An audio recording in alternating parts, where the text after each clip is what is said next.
that you see or you hear coming out of this platform today. So during the course of our meeting in December, it was explained rightly that we have um, models that you can truly look at the services that you have in the cloud space. And you've heard terms like IaaS, you've heard terms around PaaS, you've heard terms around SaaS. So like I mentioned in the video I made yesterday, people who do not really have background in tech coming into cloud computing, it is easier for them to start from the platform as a service, right? I mean, the software as a service, which is more like the end user parts, even though it has the admin end of it, but where everything is provided for you, and all that you just need to do is to fix yourself into making use of these tools and see how they work. So today it's just going to be about Microsoft 365 generally, how you can come into Microsoft 365, the services that are available, what's the terms that you are likely going to hear in terms of Microsoft 365. You hear the words like around admin centers, you hear the word Teams, you hear the word SharePoint, you hear the word Exchange, you hear the word security, you hear the word Entra, you hear the word tell me again, OneDrive, and all of those. So how do you get to see those things? You see the word app launcher. So these are the things I want you to just be aware of today.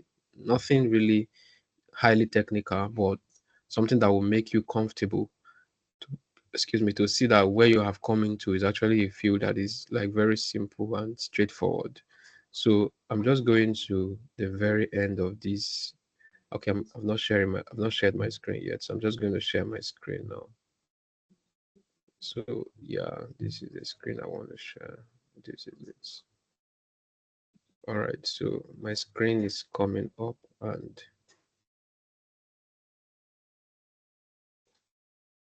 so when you can see my screen, you can just use the reaction sign so that I can be aware that my screen is being shared already. Okay, thank you everyone. So I'm going to open a new tab here, and I'm going to do, so the very first thing you want to do to come into your office environment is, so I'm just going to drag this guy here so I can be seeing all of you. Okay, so the first thing you want to do when you start talking about Office, or Microsoft 365 is office.com.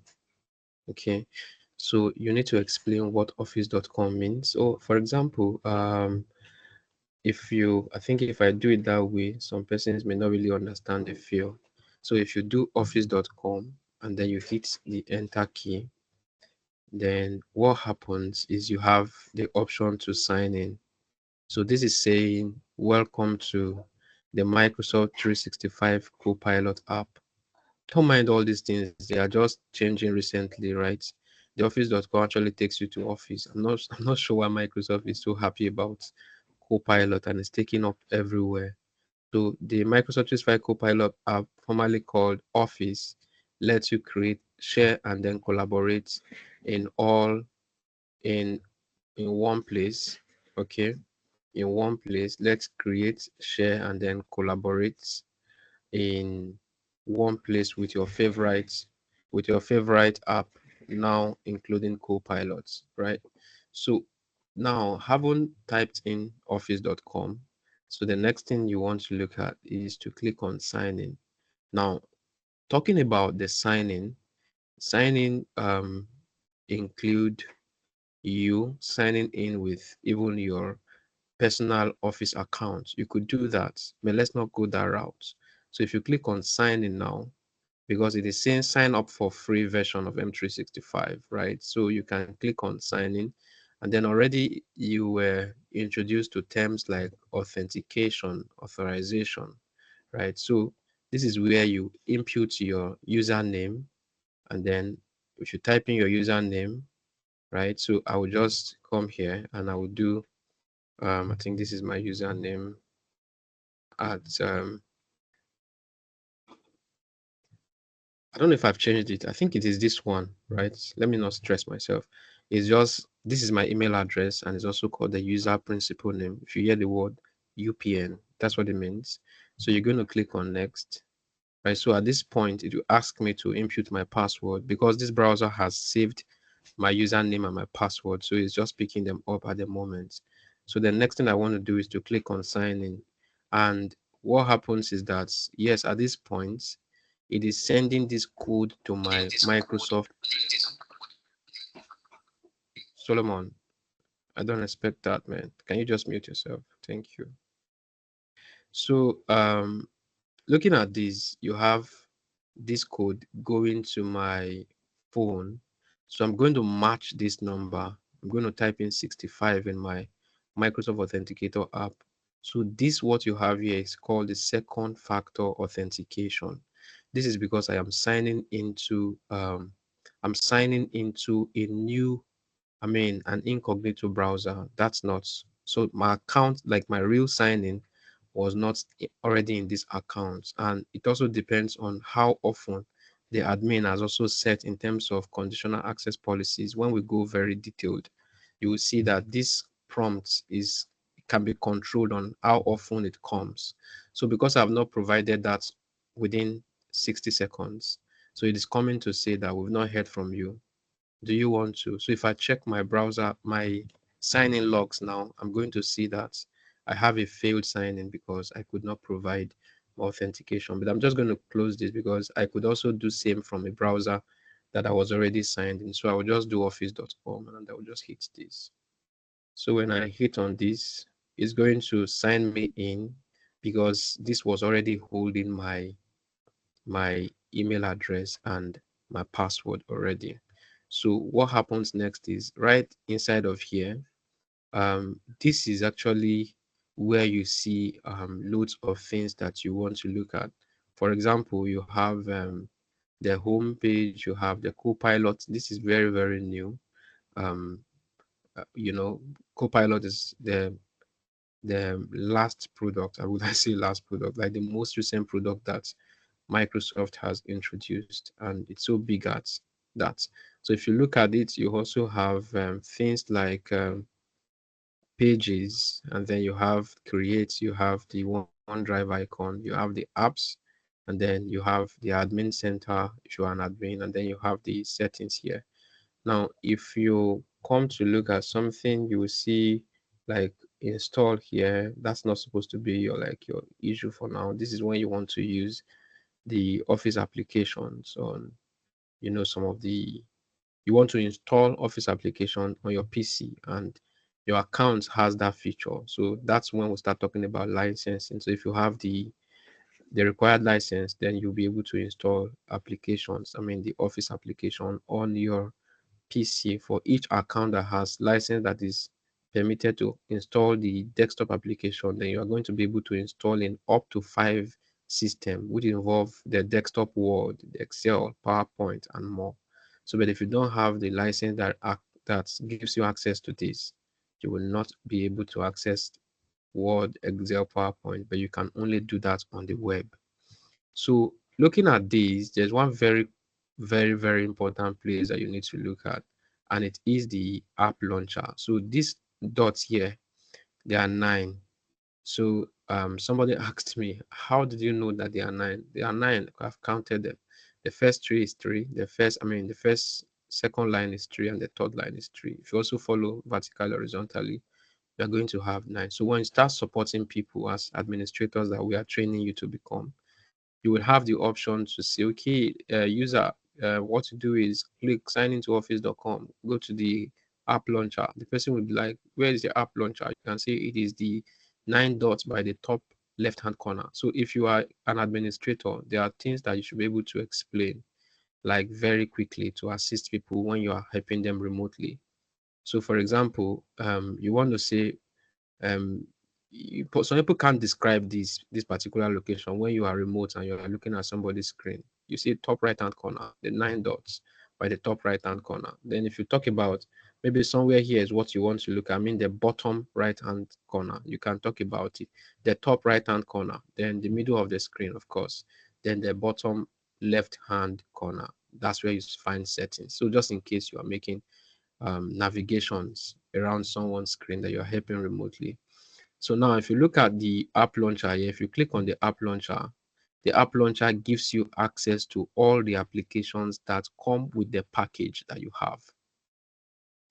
So now very quickly, I'm going to see the Microsoft 365 Copilot because this tenant has Copilot in it. Then you have the Outlook, you have OneDrive, then you have the Word, you have the Excel, you have the Viva, you have Teams, you have SharePoint, you have OneNote, you have PowerPoints, and then you have Viva Engage, Power Automate, then the Admin Center, only if you have admin role, right?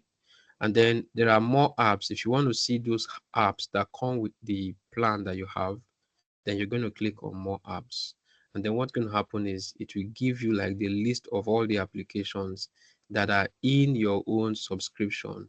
And then you can find them down below. These are the applications. So if you are talking about Microsoft 365, then you have these applications coming in with it, the forms, the calendar, the sway, the Power BI, the engage, the stream, the visual, to do, project, bookings, whiteboard, list, SharePoint, insights, Power Automate, planner, name it, add-ins, clip charms, loops, learning, power pages, and then you have connections. These are packages that come with your license that you have. So when we go into creating users, licensing users, you will see that a user who is not licensed will not be able to see these applications until you have given him license. Now this is saying these are productivity tools. Then there are also utility tools. So if you want to look at utility tools based on categorization, you can also look at that.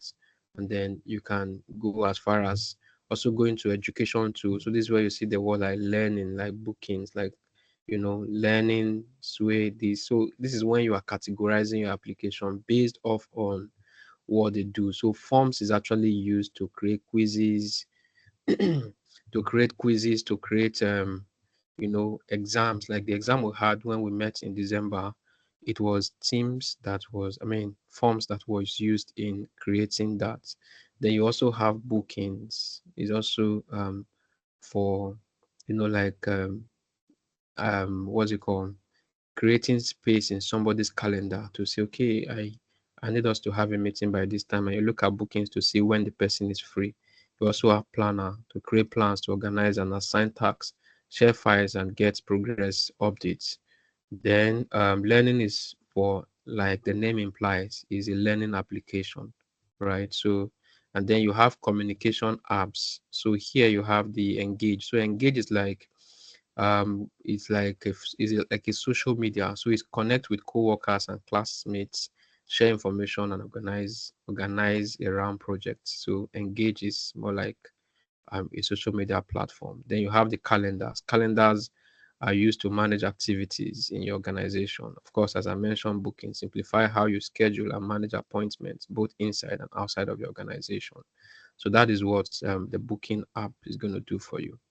Then you have the content management app, right? And then, but in all of it put together, you will find them under the productivity tool. So these are, all of these are what we call the productivity tools, because of course they help you stay productive, right? So but you want to now categorize or classify productivity tools, you can now classify them into utility, education, communication, content management, project management, developer tools, and employee experience. So having said that, right, there are things that you need to know for yourself. So for example, coming back home, this is not we going to anywhere in admin center. No, this is still we here in the Microsoft 365. So this was an announcement that I just need to close out on.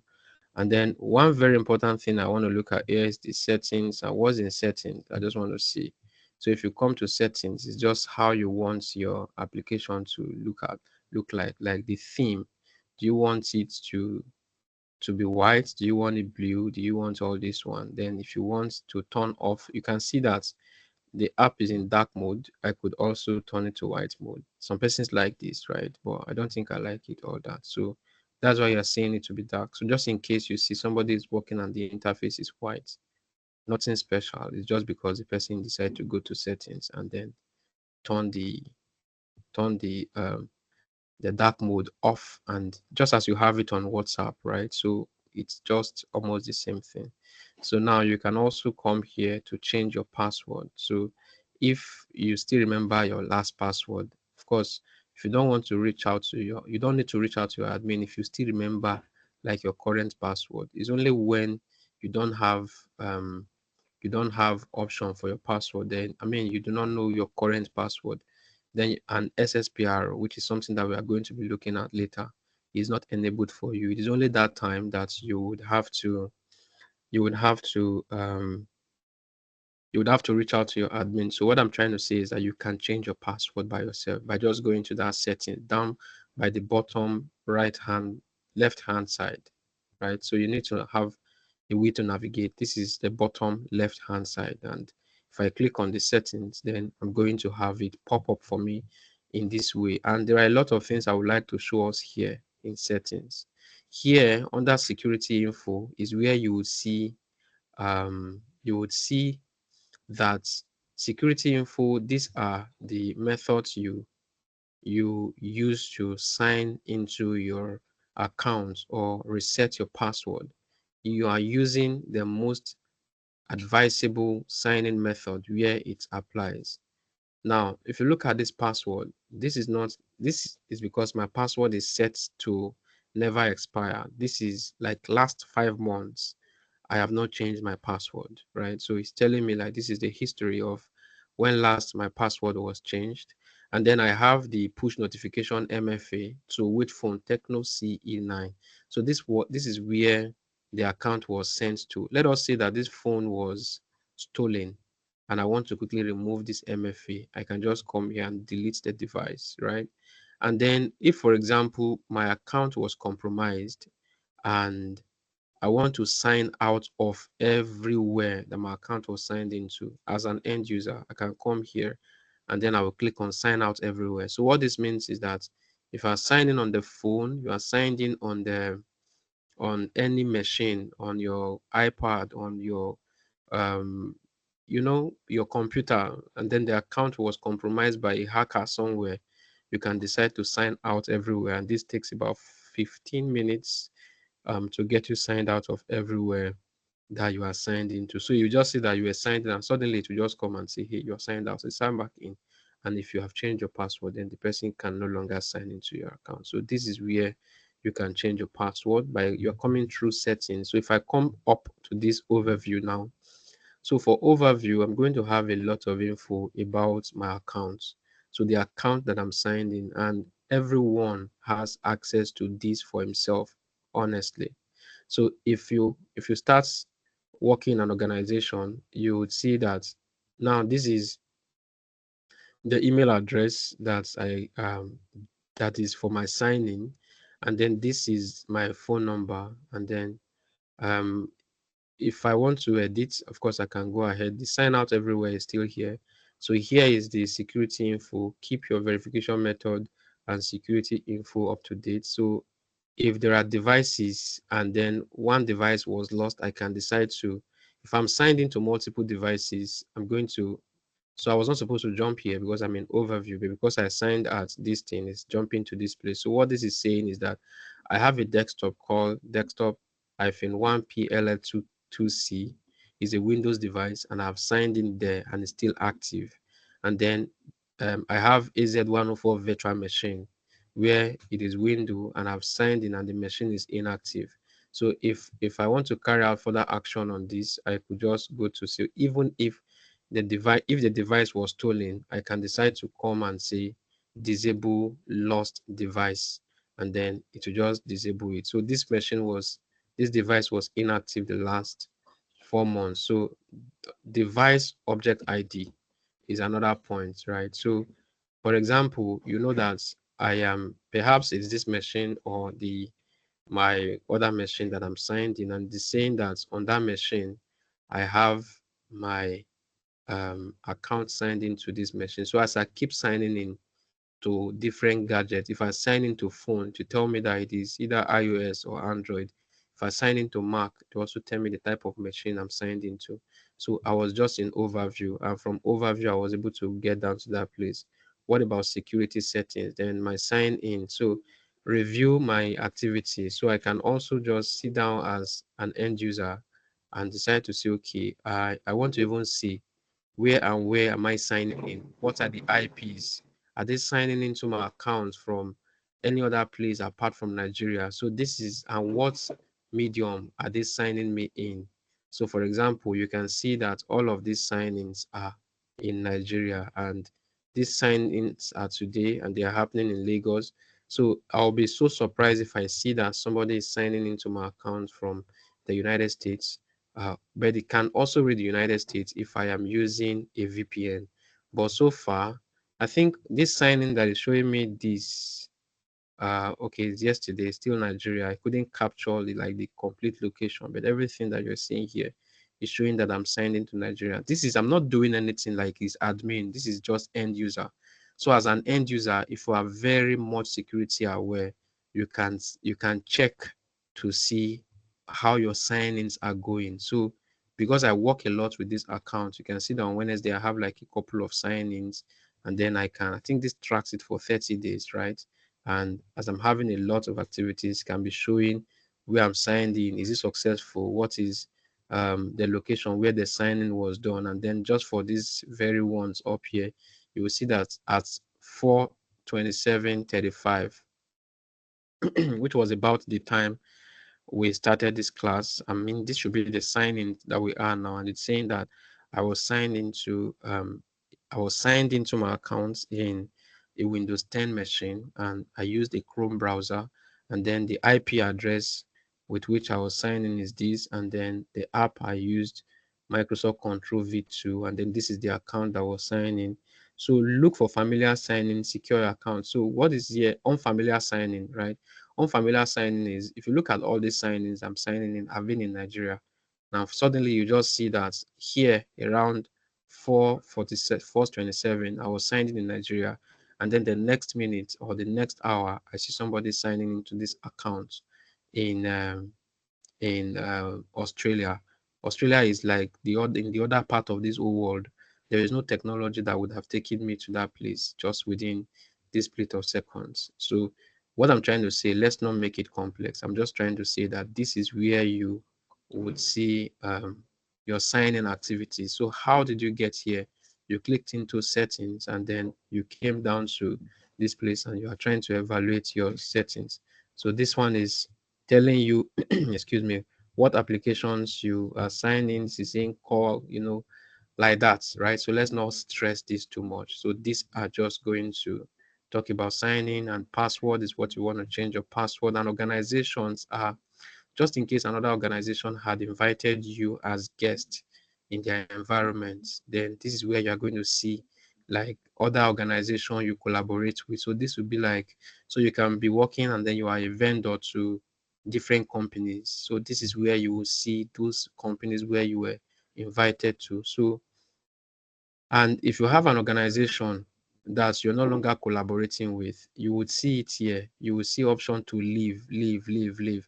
And the reason why this is saying, why can't I leave? Of course, I should not be able to leave, for this is my own organization, right? So I should not be able to leave. But if I have guest account, which we are going to deal with later, then it's from this that you can leave those accounts, and then leave those tenants or those companies as place. So passwords, you can also change your password, devices. Then my sign-ins, I think we've seen that. My apps, then my groups are like the groups where you are. If you are in some groups, that's where you see like the list of groups that you are, just like WhatsApp group, right? You will see the list of those groups that you actually belong to. Group 1 own, group 2, I'm in 14, and then deleted groups, and then requested groups, and then all those, you will find them. So having said that, I was just trying to show us around how you could come to settings and do a lot. You can also a lot of things are actually changing. These things you are seeing here, coming down to view accounts. To be very honest with you, as at maybe last week it was up at this right hand side, and if you cannot see something in Microsoft, just know that an update has happened. I cannot believe that they've lifted this guy from up top right hand corner now to the bottom left hand side corner. So without doing this also, you can click on view accounts, just so you can see what is happening in your tenant as well. So it's crazy if if you don't, if you think you know it and then you go to relax, you will soon forget it, or the technology will soon leave you behind. So just know that what used to be here, and you are learning it at the time it is here. Don't think it's always going to be here. I've never seen this happening here before. In short, it could even be your own updates that you want to share on YouTube, I mean, on your LinkedIn account, to say, hey, this guy that used to be up here is now down here. Then, of course, if you want to sign out of this particular browser, you can hit on sign out. But remember that if you want to sign out everywhere, you can either click on this settings icon, or you click on the J8, which is going to be like your own account, POJD, SM, depending on what your name, your first name and your last name is. So you can see that option to quickly sign out, or you view accounts like I showed you earlier. It's still taking us to the same place, right, where you see this. That is under your view account overview, and then you can see your devices, your sign-ins, and all of that. So this is just you coming in. And then I must quickly show you something. This, what that you see here, are like the recent documents that you've worked on. So instead of you to be having to go through checking through where these things are saved, you can also quickly see like them here as you've worked on them. So 56 minutes ago, that's about an hour, I was working in a document, then IT versus certification skill. So I'm just developing something. And then yesterday was when, you see, yesterday, if you see the video I released yesterday, it was because that was when I was doing that work. So if I quickly want to reach out to that document, I can pick it, which is also what is showing up here for me here at the moment, showing me kickstarting your cloud computing career, which I used yesterday for that video. So having said that, this is like a lot of places where a lot of things that you want to look at. So now if you click on the app launcher, so one very important thing that you would see here is the Word, right? So if I click on Word, so what that's, I just want to close out some, I want to close out a lot of tabs because this is actually looking a bit messy, man. So I hope I'm not just going to close our meeting. Okay. Okay. I just closed what I was supposed not to close, but it's not fine. It's not bad. I will just close these ones out. Yeah, I think it's a bit cleaner now.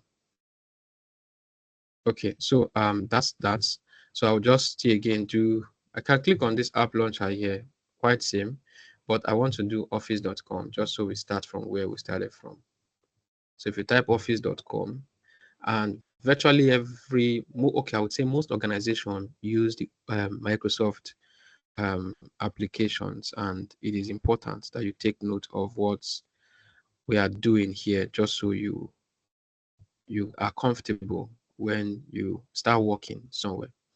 So now if I click here, I'm going to have the Word. If I click on Word, and then if I also click here and I click on the things, Excel, right? And then I click on where am I clicking? The app launcher, right? I know you're also used to PowerPoint. I'll click on PowerPoint, and then so this time now it is not just PowerPoint that you have the product key. It is now PowerPoint as, or I call it, as a service. What you have to now, you are no longer going to, that time it used to be 2007 Word. I know I started off with 1993, and then after then I saw, no, it's not 2000, it's not 1993, 2003. I think before 2003 was 97, Word 97, then Word 2003, then we have Word 2007, and then we have Word 2013 or thereabouts. Now, if you were using 2003 and 2007 came out, then what that means is that you have to either go and buy the product key for the other one, because the update that is coming on in the next one you will not get. But the good thing about the Office 365 access to Word, PowerPoint, Excel, and all of that is that Microsoft is responsible for the updates that is driven in this, and you are never ever going to be left behind. As they are rolling out the updates, then you are also getting them in real time. So I've tried to open those ones, right? They are all here open. So I'm just trying to open another one, and that should just be, you already know Word, you already know Excel, you know PowerPoint very well. So maybe one of the things that was going to be new to you today is the OneNote. And then apart from the OneNote also, you also have Outlook. And good thing is that during the course of our training, Oyemafu spoke about Outlook. So that's where you can access Outlook on the web. So then one other application that is very, very important is the Teams application. You also find it from the app launcher. And then you also see, coming back to app launcher would always give you access to what you want to use. So I think we also have OneDrive. So because I'll just be giving like the general overview of all these applications to us today, just so you know what they do and how they are used, like on the surface, right? Before we try to go like deep, deep, deep into each of the technology when we go on. Now, I want to start from this very one here, and this is likely Word, right? So when you come, those days when you come to Word, you have blank documents, and then you have option to start with templates, right? So if you want to start with a blank document, then you're going to see this here. You can start typing like a blank document, the same way you would do if you had the the Word 2003, 2007, and so on. So now I'm going to just do see all templates, just so you can have like, remember those days, depending on what you want to start with, you can decide to pick anyone.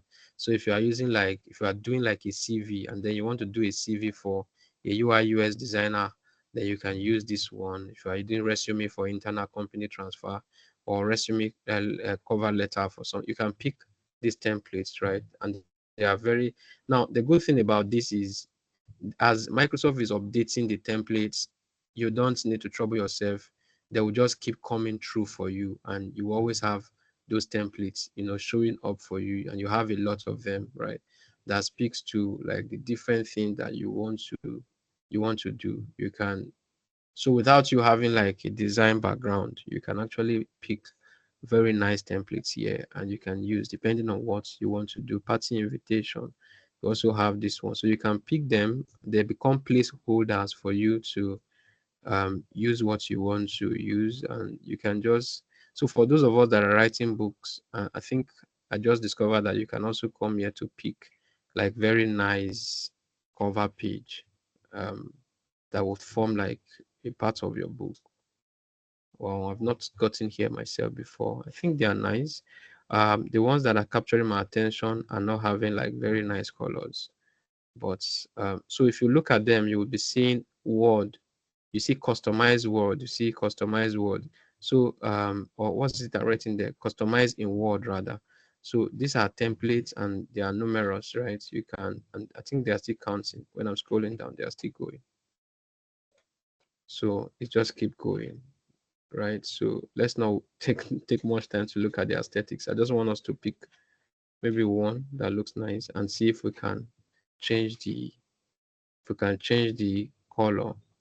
If we can change the color, I will really appreciate it. So now what is happening is it is coming to Word, and it's just prompting my sign in, and it should just start up in a bit. And then this is us just trying to use Word on the web using the templates that is provided by Microsoft, and this is because you have the license, the Microsoft 365 license that include Microsoft Word. So if you look at it for the traditional Office Pro Plus, you will not have access to the web version of what you need to use. But the downside of what we are using now is that it is a function of the internet connectivity.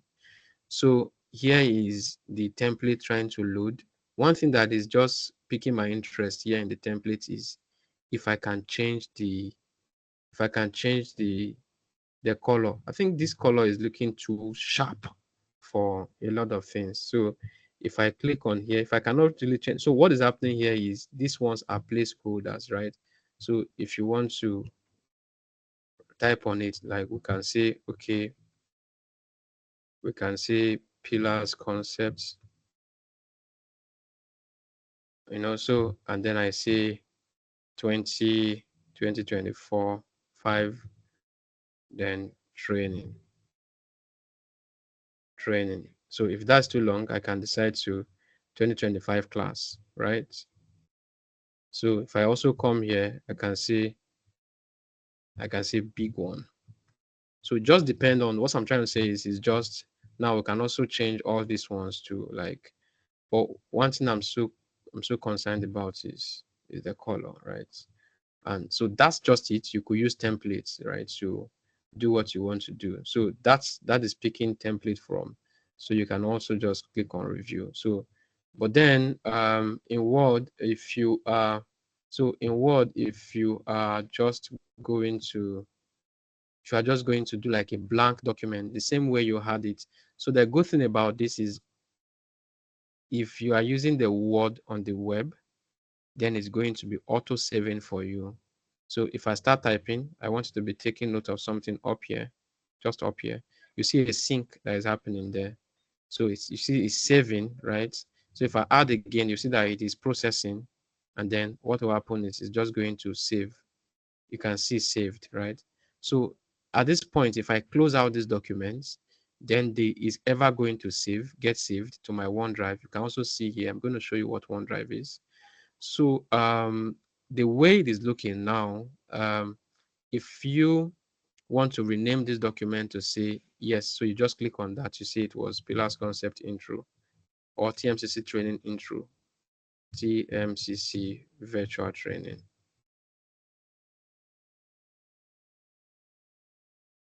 Intro, right? So if you click outside now, it's going to be the name. So if you now go to my OneDrive, you are going to have this saved there. So I'm never going to have issues so long I have access to the internet. It's just going to be loading for me. And when we get to co-authoring, then we'll see like a lot regarding this, where like many of us can be working on these same documents at the same time. So that is speaking about Word. You can use templates, and then you can use the blank to start. So I'm just going to close it. So now the next thing I wanted to look at is Excel, and all of us practically know what Excel is, or even if that is based on assumption, it is a tool that is basically for calculations, and it arrange files in rows and columns, and mainly they are used by people who are into calculation, especially the accountants and the business people. Like if you are in business studies and you don't know how to use Excel, it's going to be a big one. So for Excel also, you can just click on blank. Of course, you also have templates that you can pick from, but you have like the blank document that is going to arrange your work in rows and in columns.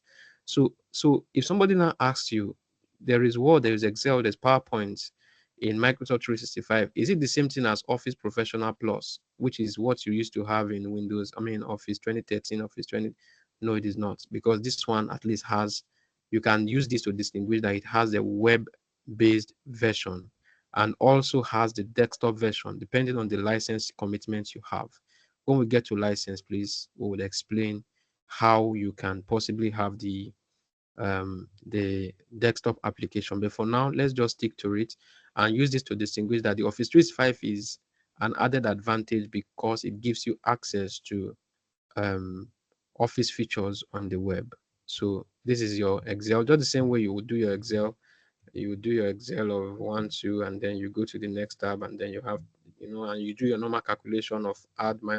But I must tell you quickly that um, the Excel, the Excel on the web has a bit of limitation compared to the desktop application. Yes, all the applications on the web version are like thin compared to the desktop applications. And when we get to desktop apps, yes, we will actually deal with a lot of things. So I'm just going to again close out Excel. And what I want to do again is to show you PowerPoint, just the same PowerPoint that the same way to have templates here. So the PowerPoint that I've recently worked on, introducing Microsoft Copilot, welcome, all of these are the presentations that I've worked on like in the recent times.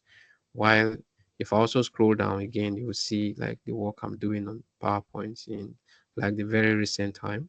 And then here it's for me picking up like a blank presentation also, and I can start working or picking a presentation from templates. I can look at theme also, right? Theme is, oh, I think this is not template, these are themes, just to show how I want my presentation to look like. If I like black and then there's stripe of white this way to just make my presentation nice. So this is going to be like placeholders where I come in, I would write something and then just like that. So these are very nice template, of course. So you can just put your company overview, you can put say pillars concepts, then the product overview. What do we do? First, beauty design. So you can come here and then just rearrange them. They are very nice templates and they are very current templates. And if you don't like the way this looks, you can go to designer and then you can rearrange it to look like in a different way from what it looks now. So if you like this guy to, if you like this place to be white, this guy turns to the left hand side, or you want it, the designer doesn't really give like much option in this, but some of them it can give you like very nice options. So you can see this is just speaking to growth, and then the conclusion is, well, thank you. Then you can edit it to put your phone number. So this way, PowerPoint is very, very useful for those that are doing presentations for organization, going to face your clients and all of that. So most organizations have their own templates that follows in line with their own brand.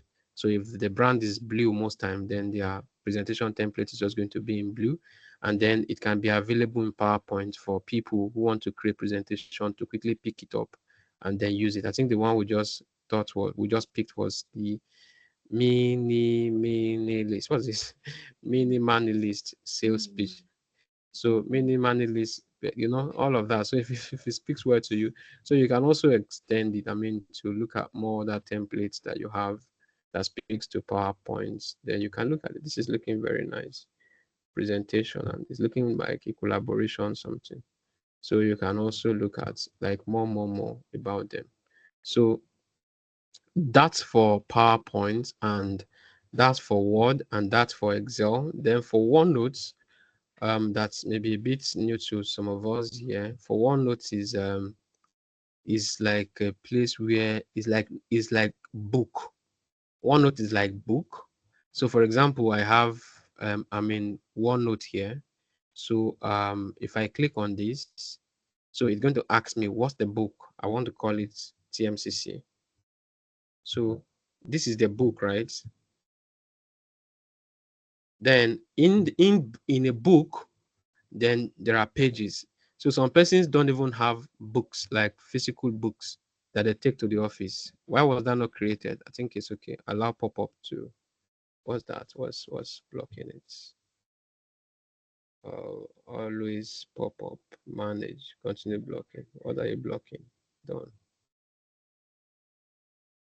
So some people don't even have like their physical notebook. What they use to manage their activity is OneNote. So I'm not sure, unable to create OneNote.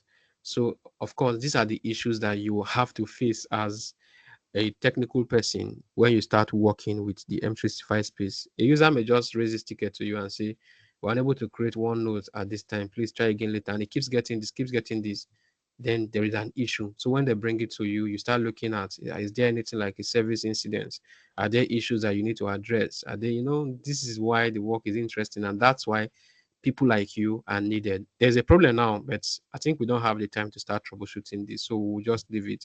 And I will try to open my existing OneNote to show you what OneNote actually looks like. I created this OneNote and it worked for me like very well. So why can't I create one today again?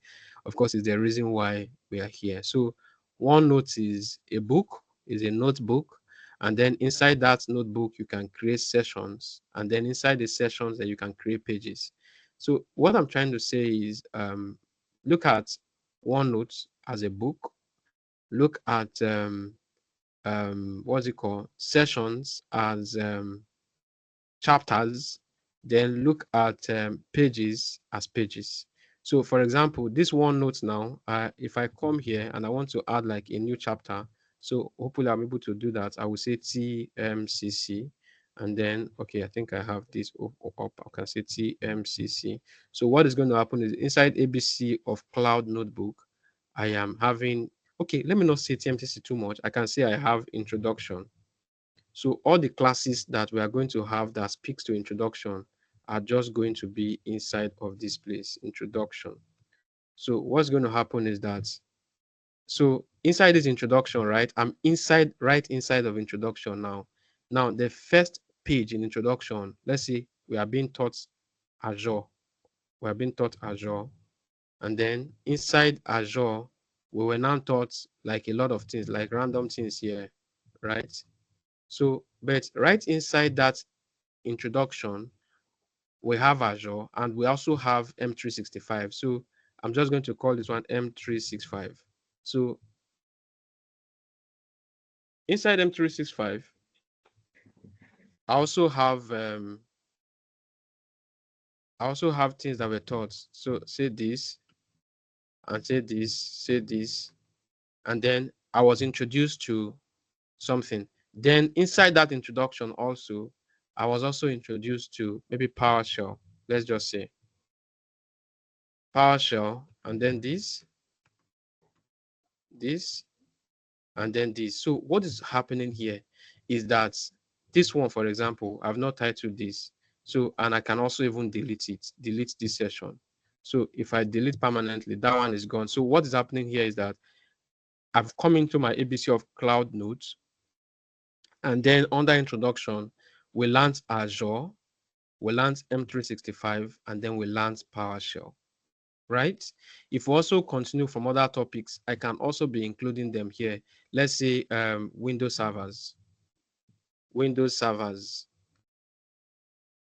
And this is introduction. Do you get what I'm saying? So inside introduction, we had treated Azure, we treated M365, we treated PowerShell, we treated this, which are under introduction. So when the introduction was rounded off, then inside we now had like intermediate. Let's say intermediate. And then forget about my spelling. I think I have my caps lock on, so it's controlling me. See this thing. So I'll click on this. So what it means is that if I come to introduction, I will have this under introduction. If I come to intermediate, I don't have anything intermediate yet. So I will now start intermediate. The intermediate, I would speak about maybe teams. I don't know what to put, right? And then after teams, we also taught um exchange. And then after inside of this we had like things that are happening, right? So I'm putting my note, and the good thing about OneNote is that it also takes in images, so you can take screenshots and put them inside your OneNote. If you take screenshots, let's say for example sniping tool now, and then I'm taking this as part of why the class was going on, especially if they are virtual classes. So if I come back to watch recordings, I can put my stuffs inside of it. And then if in exchange I also receive some kind of screenshots, I can also put it there, and then you can see how it looks. Now, for this is very important because a lot of people don't use this. So I'm going to take my time to show you how like a very good example of where I am making use of this for now. So this is my other account. This is my ABC of Cloud Training, like the real ABC of Cloud Training. So if I come to office.com now, and then I want to show you my OneNote to see how I've been arranging my classes from 2022, you will see that it's actually a very useful tool. So if you come here now, it's just loading up. So and you come to OneNote.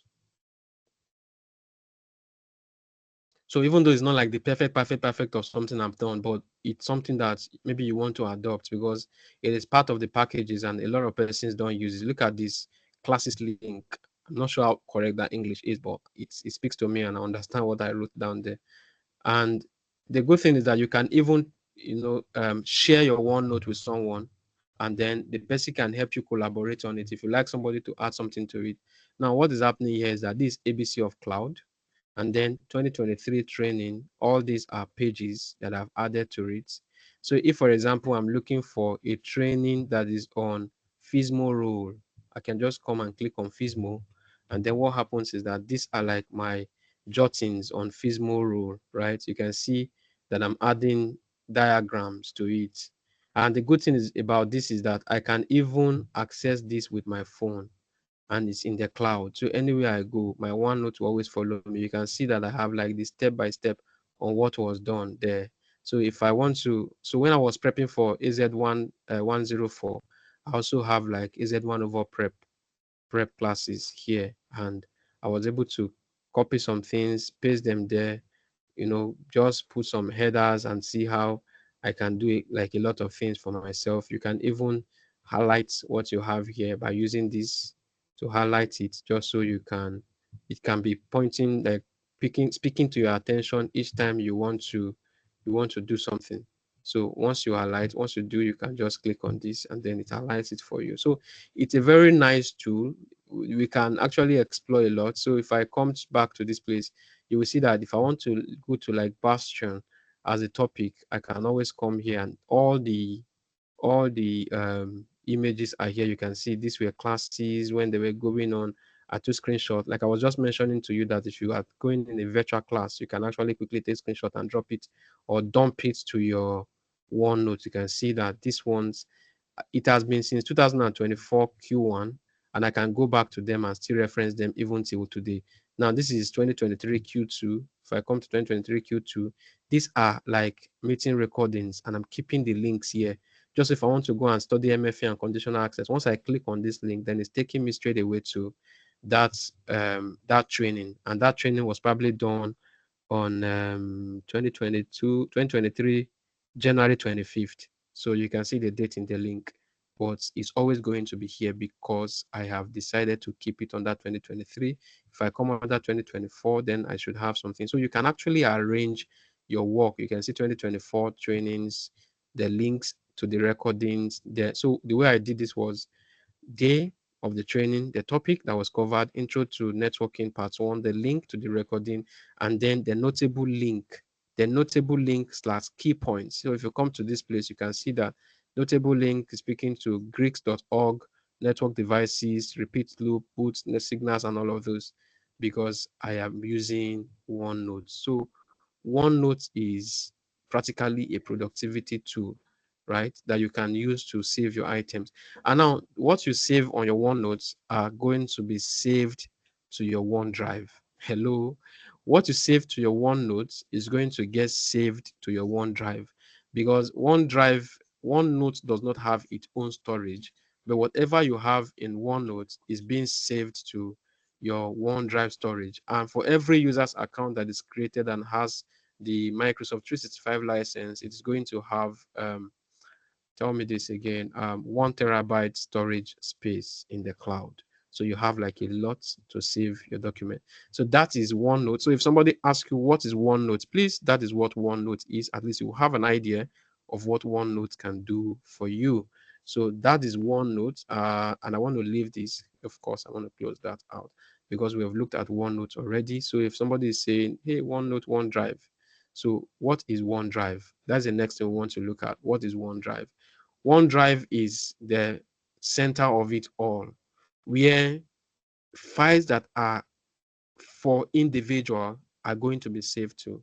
When I say files that are for individual, if you look at the URL, the link to this OneDrive, you will see that it is saying my MVP benefit, which is my domain, then hyphen my.sharepoint.com. So what that means is that it is my SharePoint. So OneDrive is actually SharePoint, right? But it is a private SharePoint. So SharePoint as SharePoint, because I'm going to also show you SharePoint as well, is for group. It's like is a shared where people have access to. But the OneDrive is for the file which an individual has. So looking at that, if you come to OneDrive this way, the recent, just like any other application, the recent dealings you had are going to be on your application here. I mean, the list of the recent here, right?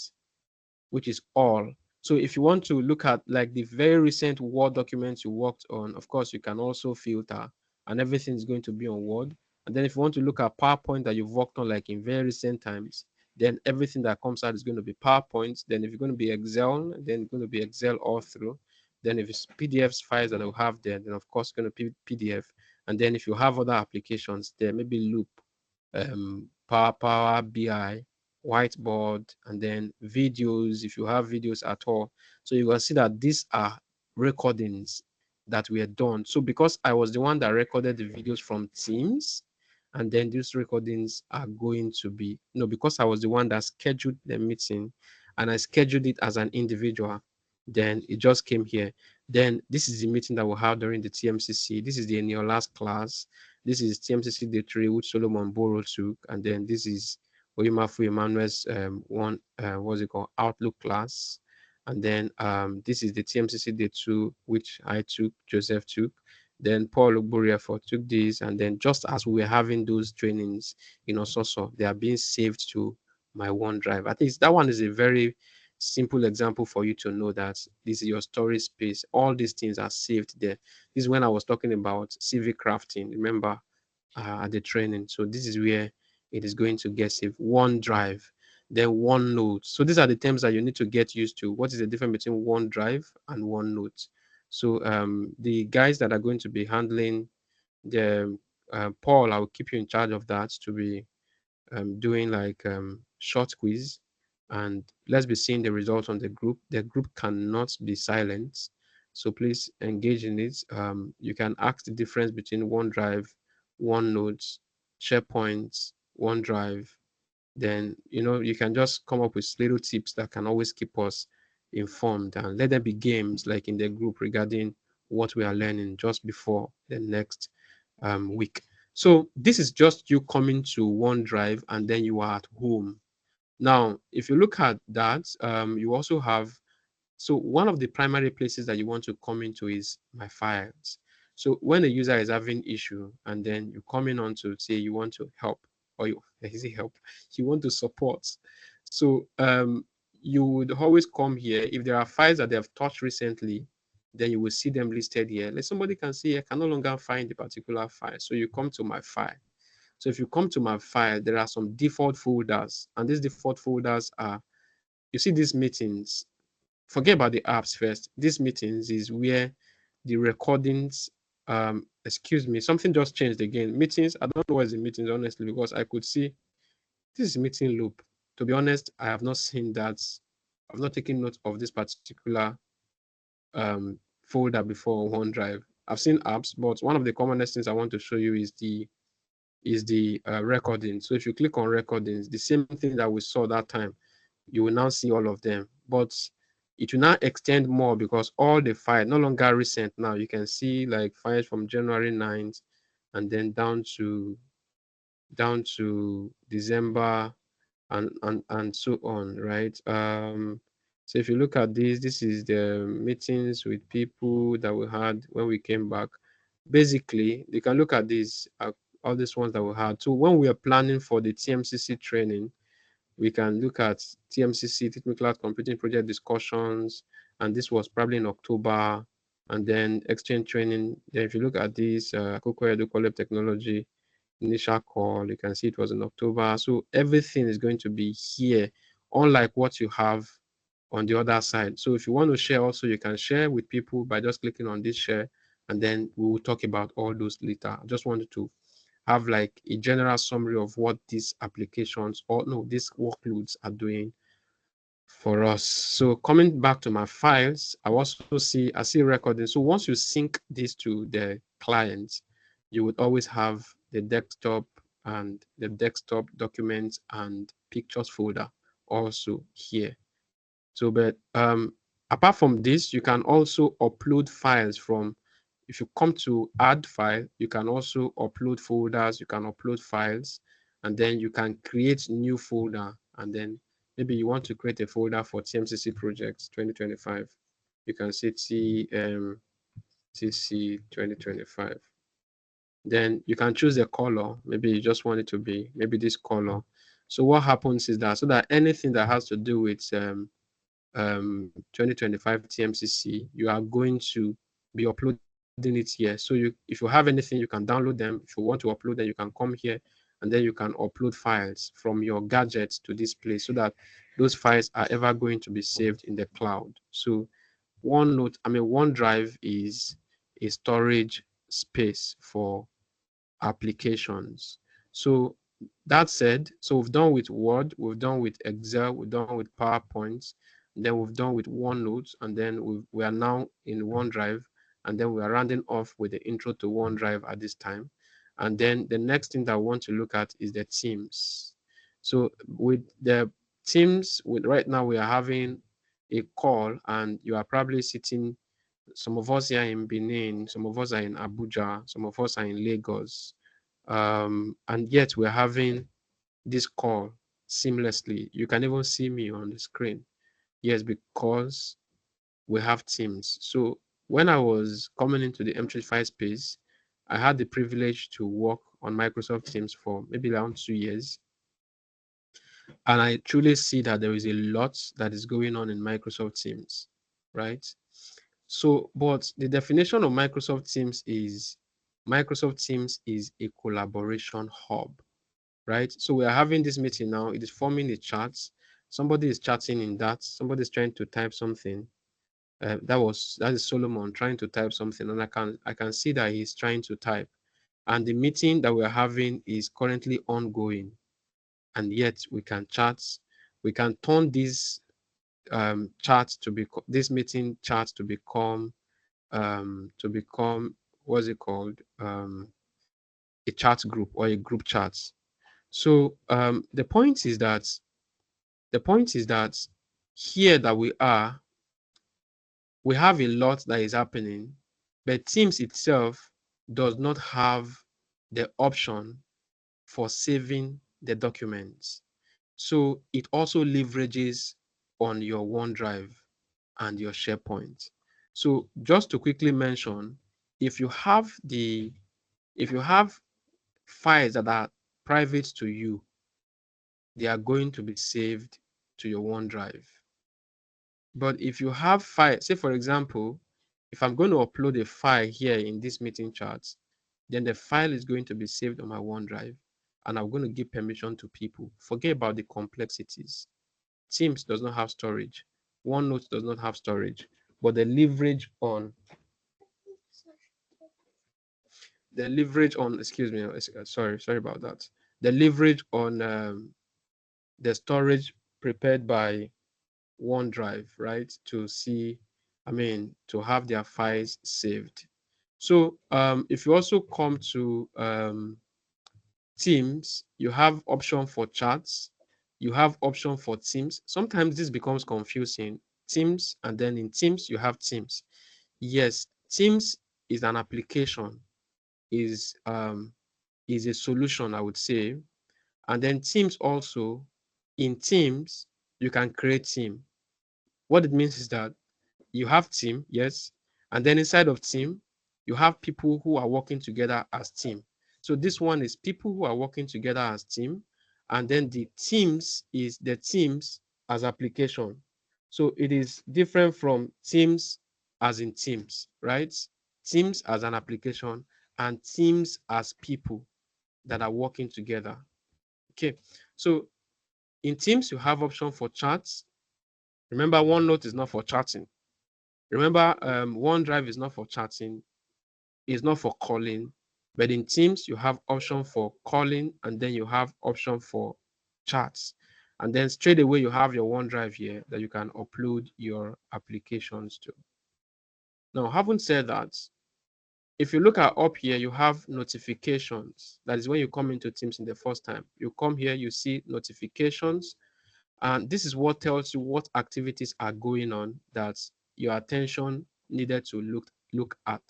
That's what you see in notification. And then you're also going to see you're going to see the chat option, and then you have the Teams, and then you have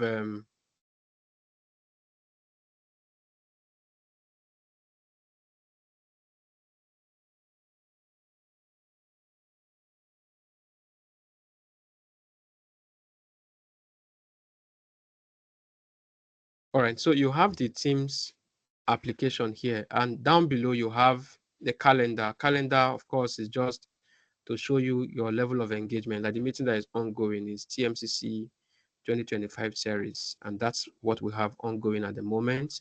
You have call. Call is where you want to put somebody on voice call. I can see here that I can call Benga, I can call Evans, I can call this lab rat guy, I can call Paul. I can also try to call Daniel Mango and all of that. So these are users in my organization that I can decide to put a phone call across to. So calendar too is where I see what I have pending on me, and if I want to do meetings, this is where I create my meetings. But we are going to go like deep into those things later. So now, looking at that, that's just all I'm going to show you here. You're going to use it for calling, you're going to use it for chatting, and then you're going to use it for meetings. That's what Teams is going to do for you. Then what about Outlook? Can you use Outlook to make call? The answer is nope. Outlook is for emails and for calendars.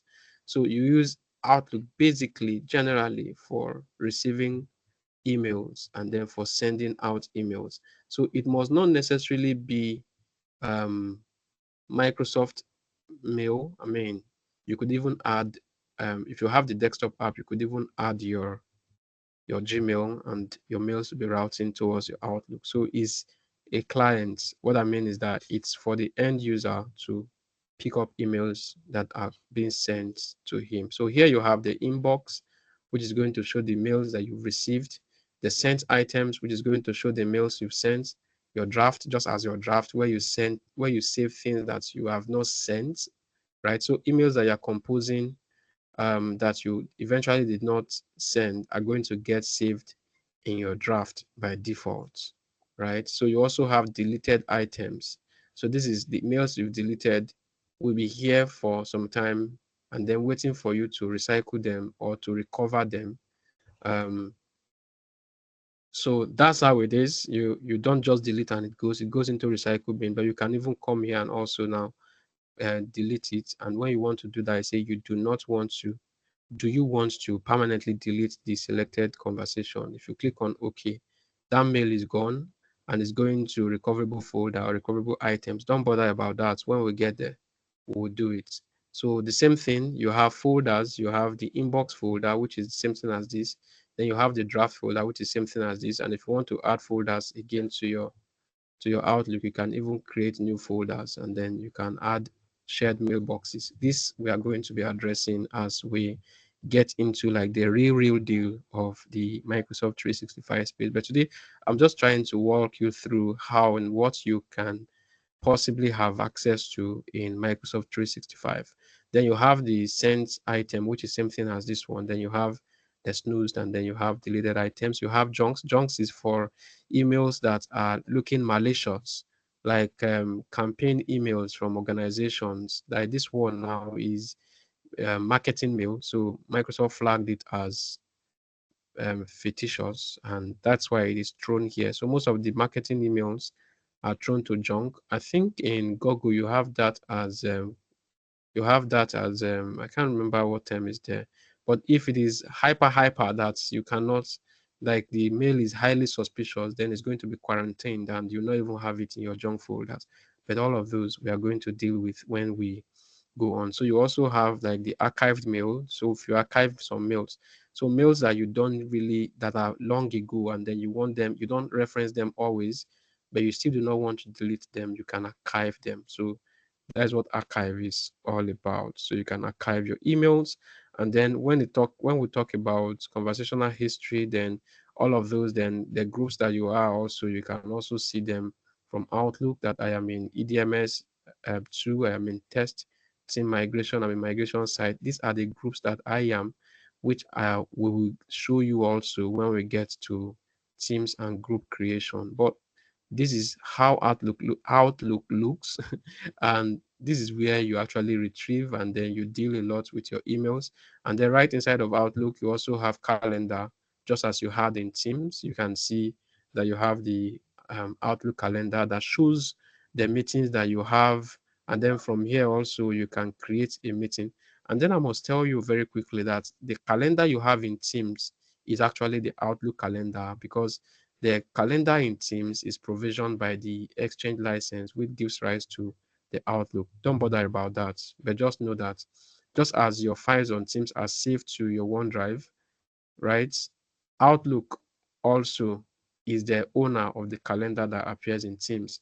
So if you do not have license that will give you access to Outlook, you are not going to have calendar in your Microsoft Teams. Okay. So you have Copilot here. This is not what we want to deal with at the moment, because it is not everyone that will have access to this. Then we'll have people. People is speaking to the people that are working in your organization, right? So you can look at people that are in your organization, you look at their details. You can also search for them here in the directory. So find by name, you can even find people by their last name, you can find people by their first name. Then you can, if you have an organization that is big, you have like the list of the people showing here, their phone numbers, their, if you have like organizational charts, you'll see the organogram to see who is their manager and who they are reporting to, who is working under them. You can actually use from this where you have people to see like the people that are working in the organization. Then your contact list. So as a user, you may want to save some list of contact also, just as you have. So these people, you just save them here so that when you send, when you want to send email, let's say you have like 10 people that you have them in the contact list. So if you want to send a mail to them like once, you can just quickly pick that contact list. But let's not stress about all those. The good thing, I mean, the only thing I want you to at this point know is that Outlook is for emails. OneDrive is for storage of files. Share, I mean, call it Teams is for calling, for meetings, and for chats, right? OneNote is for document keeping and management. That OneNote has its storage as OneDrive. That Teams has its storage as SharePoint and OneDrive. That your Outlook is for emails and meet calendars. That also that the calendar we have in Teams is actually originating from Outlook or from Exchange, right? These are the things I want you to know. So if you hear the word Exchange and then you hear the word Outlook, don't get confused. Exchange is the back end of Outlook. Outlook is the front end, while Exchange is the back end. Let me not stress more than this. Just note Outlook, front end, user, Exchange, back end, admin. So admin from Exchange side determines what happens in Outlook by making settings in Exchange that will populate in Outlook. Hello, I'm sure you got that. Okay, so having said that, one very key point I also want to stress is the SharePoint that I mentioned that I was going to show you also. So SharePoint is actually OneDrive, right? I mean, would I say OneDrive is SharePoint or SharePoint is OneDrive? But basically, I'm not very correct to mention that, because in SharePoint, you can create sites, right? You can create sites, and it's also used to manage documents. of Teams sites. Okay, don't worry. But what I'm just trying to show you is that SharePoint is for storing files for group of persons that has common business reasons, right? Let's say you're working on a project TMCC 2025, and then we are putting Benga, we are putting Solomon, we are putting Gaius to be our media people. Then if we are creating a group for them, they may have files that they want to be working on together, and then like that, so they can have that in a team, and then that will transit or transcend to have their storage on SharePoint. But Benga's file, the Gaius's file that is peculiar or particular to them can be saved on their OneDrive. However, they can be shared. But where they are shared on Teams, their storage, while they are stored on Teams in Teams, hello, they are going to be saved on SharePoint. But where they are saved to your individual savings, I mean, in your Teams, it's going to be saved to OneDrive. But just take note that SharePoint and OneDrive for storage. But SharePoint takes it one step further because it can serve as intranet. I say intranet because everything happening within your organization can be published on SharePoint, and everybody in your organization can see what you publish. So like you can use it to create company websites, not company website that is public facing. This website is for people in your organization to see what is happening in your organization, like creating a site where if somebody resumes an organization, then you tend to announce that this person has joined with 10 years of experience in this, he has worked in X, he has worked in Y, he has worked in Z. All of those things can be published. Then where there are maybe public holidays or refurbishing or something, then you can make announcements on SharePoint, and it can actually be customized to look like very great and peculiar to your organization. So SharePoint do two things: creating sites for team site for collaboration, and then communication site for broadcast of information, and then it goes beyond saving files for group of persons. So that is what OneDrive does. I mean, that's what SharePoint does. So now that you have an idea about SharePoint, you have an idea about OneDrive, you have an idea about Teams, you have an idea about Outlook, you have an idea about OneDrive, you have an idea about OneNote, you have an idea about Word, you have an idea about Excel, PowerPoint, and so on. So I'm just going to show you yet another thing that looks very great, and that will be the very recent thing that you would see, because this tenant has Copilot. So one other thing that organizations may not really have at this point is the Copilot. So I have Copilot because um, I I happen to be like one of those VIPs for Microsoft. So now this is Copilot, not because people don't have it, because it's expensive, right? So organizations have not started adopting it, like adopting like in the real go, because yeah, it's kind of expensive. So Copilot here is actually, so if you start learning Copilot now, it's going to be perfect, because a lot of people don't have access, like I mentioned, because of the cost. And so people who have access to practice with Copilot should please try to practice it, because it's going to be very useful, like in the real time. Let's say, for example, now we are having this training. This is Copilot. One of the uses of Copilot. So I want us to draft a training program between now and December, and my head is just trying to think, what can I plan? So I want to say, okay, we just finished.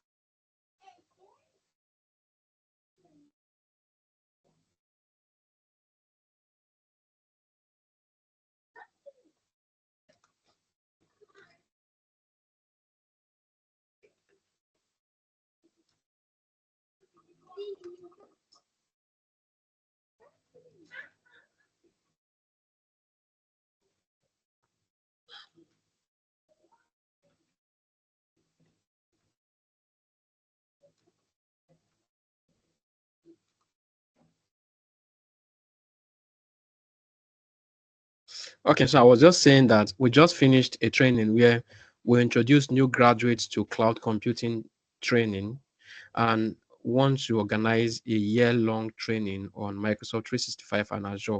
Help us with a detailed plan between January and December. So if I just hit on enter, so what's going to happen is the Copilot icon is going to ruminate. Is that the right word? It's going to think of what we need to do, and then it will start populating the plannings that we have, right? That we should have between January and December. So let's just even see what Copilot is telling us. Like, that sounds like a fantastic initiative. Here is a detailed plan for a year-long training program on M365 and Azure, running from January to December. So it is saying from January to March that we should do introduction and the fundamentals. So that we should kick off the training with an orientation session, introduce the trainees to basic cloud computing, M365 and Azure, cover fundamental concepts such as cloud model, service and deployment model, which we did during the also program. Then in February, that we should focus on M365 fundamental topic, including overview of M365 services, which what we are doing now, productivity tool, Word, Excel, PowerPoint, and collaboration tool like Teams, like SharePoint. Then in March, that we should dive into Azure fundamental. We should cover core Azure services and solutions and management tools. That we should introduce Azure Portal and Azure resource management, and basic networking concepts. So this is just like saying that, okay, intermediate concept hands-on lab should happen in April. Then in July, advanced topic and certification preparation should be done. Then in October to December, then specialization and project work should be done. In October, we should specialize in specific M365. So now, this is a Copilot tool. So for every of those workload that you also enter, because I want us to be rounding off now, because I don't want information overload for anyone, and I still want it to be like as interesting as possible. So if you go to Outlook, then you're going to have Copilot sitting there to help you do your work. If you also look at it here, this is going to be speaking to a lot about Outlook. Then if you go to, so because it now cuts across everywhere, if you go to PowerPoint, you're going to have Copilot. If you go to other applications, then it is going to be helping you basically with all of those without going through the app launcher. So guys, this is an introduction to M365 and the productivity tool that we have therein. Um, by by the grace of God, we would do a lot, because there is no expiration. I mean, the ending date for this engagement. It is until you are able to find something that gets you too busy, and then we can remove you from the training. But even when you start working and you feel like still coming back for trainings, of course, we can always do that.